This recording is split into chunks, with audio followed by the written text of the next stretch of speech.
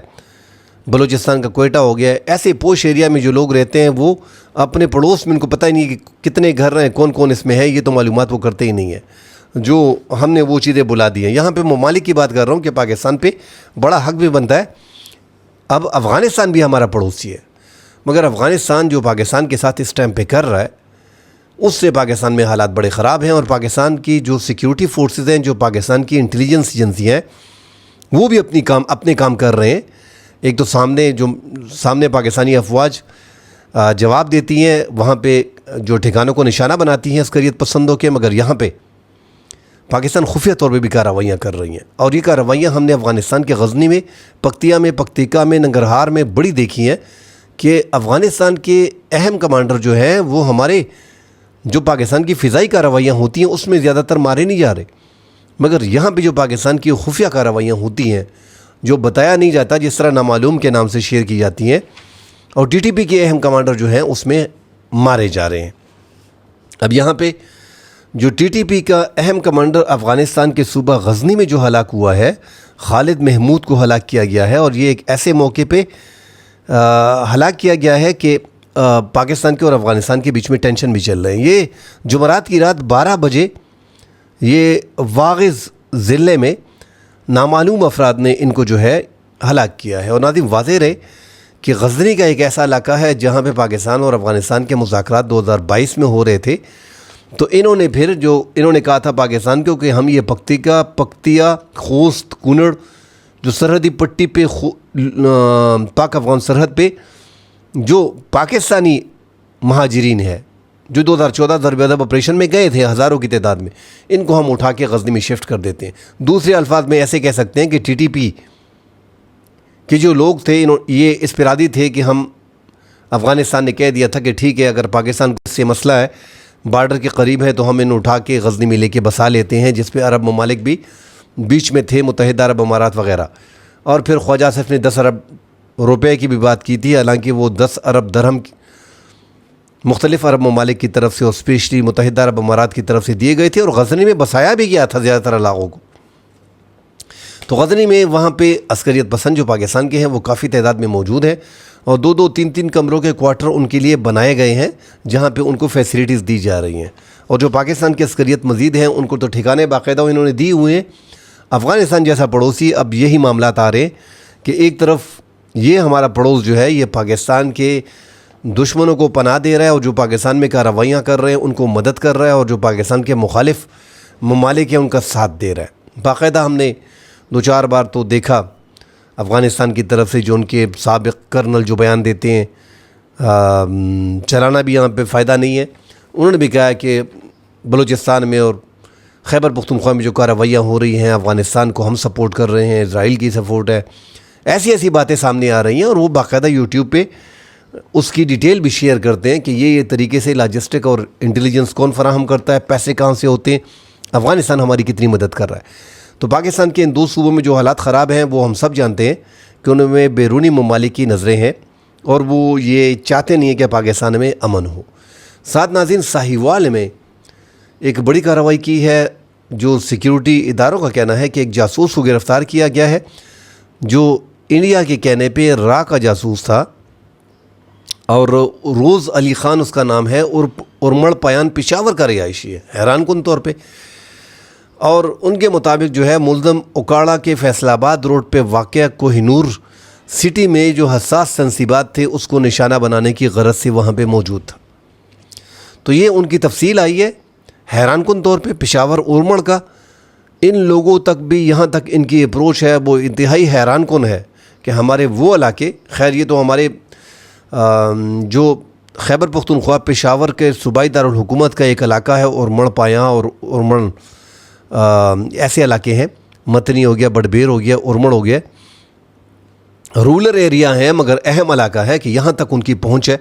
تو آپ اندازہ کریں کہ پاکستان میں ہماری سیکیورٹی لیپس کتنی ہے، کہ کتنے عرصے سے یہ کارروائیاں ہو رہی ہیں۔ اس سے پہلے پنجاب میں 2-3 کارروائیاں اور بھی ہوئی ہیں جس میں گرفتاریاں جو ہیں وہ باقاعدہ کی گئی ہیں۔ ناظرین ساتھ جو پاکستان میں خبر اس ٹائم پہ چل رہی ہے، تھوڑی سی بات اس پہ کر لوں گا۔ اسحاق ڈار کے نواسے کی بات چل رہی ہے چونکہ اسحاق ڈار خود پاکستان کے نائب وزیر اعظم ہیں اور بڑا ایکٹیو رول رہا ان کا پاک ایران کے معاملات میں، اور اب ایسے ٹائم پہ پاکستان میں ایک پورا ان کے نواسے نے غلطی کی ہے، حالانکہ اسحاق ڈار کا اس سے کوئی لینا دینا نہیں۔ آپ کا بھائی اگر ایک کام کرتا ہے، شادی شدہ ہوتا ہے یا اس کے بچے ہوتے ہیں، تو وہ پھر دادا دادی نواسا نواسی، یہ تو بہت دور کی بات ہے، ان کا اپنا قول فعل ہوتا ہے۔ بہرحال ان کے تعلق کو استعمال کیا جاتا ہے، ان کے دفاتر کا استعمال کیا جاتا ہے،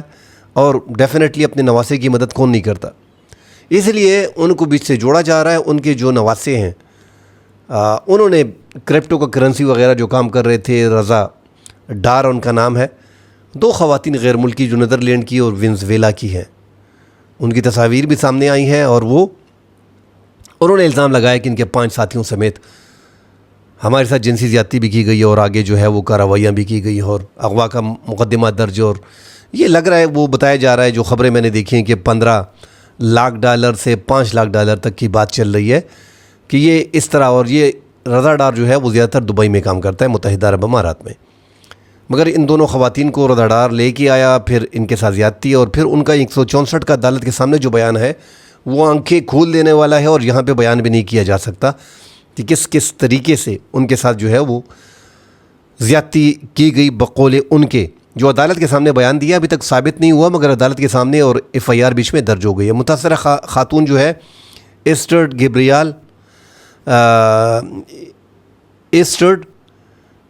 گیبریالا اور رابنسن بریجو، ان کے 164 کا بیان انتہائی خطرناک ہے جو عدالت کے سامنے پیش کیا گیا ہے،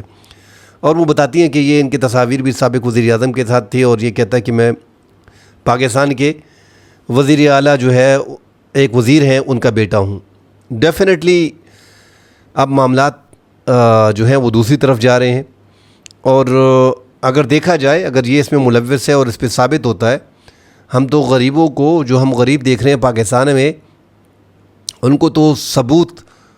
عدالت میں پیش کرنا، ماورائے عدالت ہم حالانکہ ان کو سپورٹ کرتے رہے شروع میں جو CTD نے کارروائیاں کی، مگر بعد ازاں بیچ میں 1-2 کارروائیاں ایسی ہوئیں کہ وہ لگ رہا تھا کہ ظلم و زیادتی ہو رہی ہے، مگر نیفے میں پستول جو ہے وہ غریبوں کی چلتی ہے۔ جس کی جیب میں پیسے ہیں، لگتا ہے کہ غریب کی جیب میں جو پیسے نہیں ہوتے تو وہ اس کے نیفے میں پستول چل جاتی ہے۔ یہاں پہ پاکستان میں غریب اور امیر کا فرق سامنے دکھائی دے رہا ہے۔ اگر ایسی حرکت کی گئی ہے تو پھر اس کے نیفے میں پستول کیوں نہیں چلی؟ پھر یہ نہیں دیکھنا چاہیے کتنے بڑے آدمی کا بیٹا ہے، کتنے بڑے نواسے، کتنے بڑے آدمی کا نواسا ہے۔ اگر یہ حرکتیں کی ہیں، کیونکہ آپ تو ماورائے عدالت جو ہے لوگوں کو مروا رہے ہو، ثبوت نہیں دیکھ رہے ہو، عدالت میں پیشی نہیں ہو رہی، بس الزام لگا اور آپ نے ٹھوک دیا، تو اب یہاں پہ بھی یہی عمل کرنا چاہیے تھا۔ پاکستان کا قانون جو ہے وہ امیروں کو تحفظ فراہم کر رہا ہے، وہ ہم سب جانتے ہیں۔ عدالت میں ابھی تک ثابت نہیں ہو، میں پھر کہہ رہا ہوں مبینہ کیس ہے، اور اسحاق ڈار کا جو پاکستان کے نائب وزیر اعظم ہے، اس سے کوئی لینا دینا نہیں، اس کا نواسا ہے، مگر چونکہ اس کا دفتر بھی استعمال ہوا ہوگا ان کے ویزوں کے لیے وینزویلا سے اور نیدرلینڈ سے آنے میں، اور کرپٹو کرنسی $15 لاکھ یا $5 لاکھ جو مختلف باتیں چل رہی ہیں، مگر یہاں پہ غریب اور امیر کا جو الگ فرق وہ ہمیں دکھائی دیتا ہے۔ اس طرح پاکستان کا عدالتی نظام 131 نمبر پہ ہے۔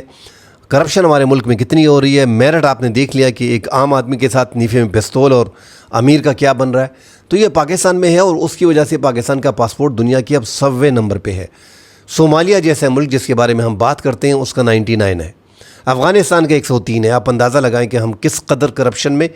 میرٹ کے خلاف، عدالتی نظام میں، ہر چیز میں ہم کرپشن میں کتنے ہم گرے ہوئے ہیں۔ مسلمان اگر دیکھیں مساجد بری ہوتی ہیں، کوئی ایسی 5 وقت کی نماز نہیں ہے جو چھوٹتی ہے، 92% ہم جو ہیں سارے تقریباً مسلمان ہیں، اس کے باوجود